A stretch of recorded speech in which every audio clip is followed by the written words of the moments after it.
everyone, welcome to the Watches TV. Today we are visiting the Métiers d'Art department of Jacques Hédro. Jacques Hédro has its own approach of Métiers d'Art. He is kind of a particular player because it allows itself to create things that are not seen in other brands. For instance, they use the Pioneer technique with enamel. They use also the 3D sculpture in a particular way, mixing it with automatons. I'll don't tell you more.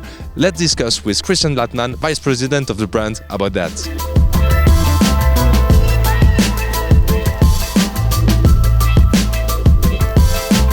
Les ateliers d'art, c'est vraiment là que tout se passe. Quand on a un processus de développement d'un nouveau produit, on va partir d'une idée, on va partir d'un design et on va partir du savoir-faire de nos artisans.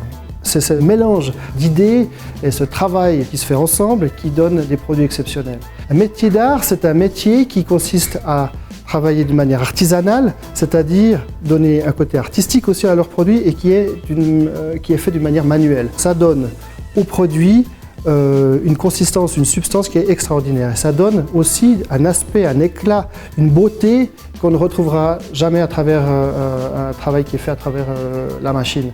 Et c'est pour ça que l'artisanat ici, pour nous, est très important. On a été très très loin avec certains métiers que vous avez pu voir à travers la mosaïque d'œuvres de caille, qui est assez extraordinaire. Et c'est de nouveau un de nos artisans, Tan, qui a amené cette idée-là parce que lui-même, ayant des origines asiatiques, a pu amener cette idée-là. Et nous, on travaille de cette manière-là, c'est qu'on est ouvert à toutes les opportunités qui peuvent se présenter et on essaye d'enrichir notre créativité à travers ça. Donc quand on présente un produit qui est réalisé à la main et qui amène cet aspect-là émotionnel, c'est aussi une manière de préserver ces métiers, c'est une manière de les développer et c'est une manière de partager avec nos clients cet amour du produit. Et quand on parle de paillonnage, on parle d'émaillage, on parle de gravure, on parle de peinture sur émail, il y a des choses extraordinaires qui sont faites ici.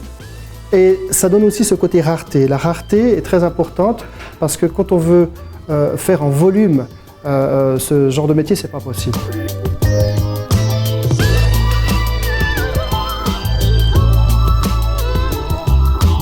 Ça fait maintenant 6-7 ans qu'on a développé cet atelier. Ce que ça nous a amené, c'est ce que j'ai expliqué tout à l'heure, c'est par rapport à la créativité. Le fait de pouvoir les intégrer dans le processus de développement dès le départ, ça nous donne une explosion de créativité, ça c'est très important. Ça nous donne aussi une souplesse, une flexibilité de nos besoins.